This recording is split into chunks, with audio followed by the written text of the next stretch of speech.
ಮಹಿಳೆಯರಿಗೆಲ್ಲ ತುಂಬ ದುಃಖ ತರುವಂಥ ವಿಷಯ ಆಗಿದೆ. ಯಾಕಂದರೆ ನಮ್ಮ ದೇವೇಗೌಡರು ಕಾಲದಿಂದನೂ ಇದು ತುಂಬ ಹೋರಾಟ ಮಾಡಿ ಮಹಿಳೆಯರಿಗೆ 33% ಕೊಡಲೇಬೇಕು ಅಂತೇಳಿ ಹೋರಾಟ ಮಾಡಿದರು. ಆ ಹೋರಾಟ ಬಂದು ಈ ಬೆಂಗಳೂರು ಈ GBAಗೆ ಮಾತ್ರ ಅದು ಸೀಮಿತ ಆಗಿಬಿಟ್ಟಿದೆ. ಆವಾಗ ಅವ್ರ ಕಾಲದಲ್ಲಿ ಅದನ್ನು ಮಾಡಿದ್ರು.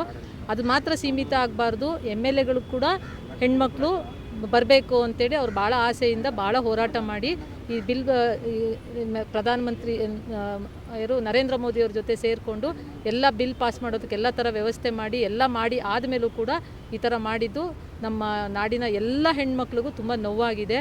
ಇದನ್ನು ನಾವು ಖಂಡಿಸ್ತೀವಿ, ವಿರೋಧಿಸ್ತೀವಿ.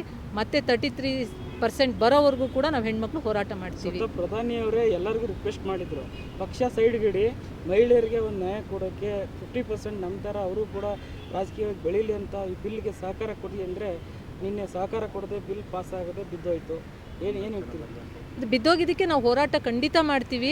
ಇದು ಕಾಂಗ್ರೆಸ್ ಪಕ್ಷ ಹೆಣ್ಮಕ್ಳ ವಿರೋಧ ಪಕ್ಷ ಅಂತ ನಾನು ಹೆಣ್ಮಕ್ಳಿಗೆ ವಿರೋಧಿ ಅಂತೇಳಿ ನಾನು ಹೇಳೋಕ್ಕೆ ಇಷ್ಟಪಡ್ತೀನಿ.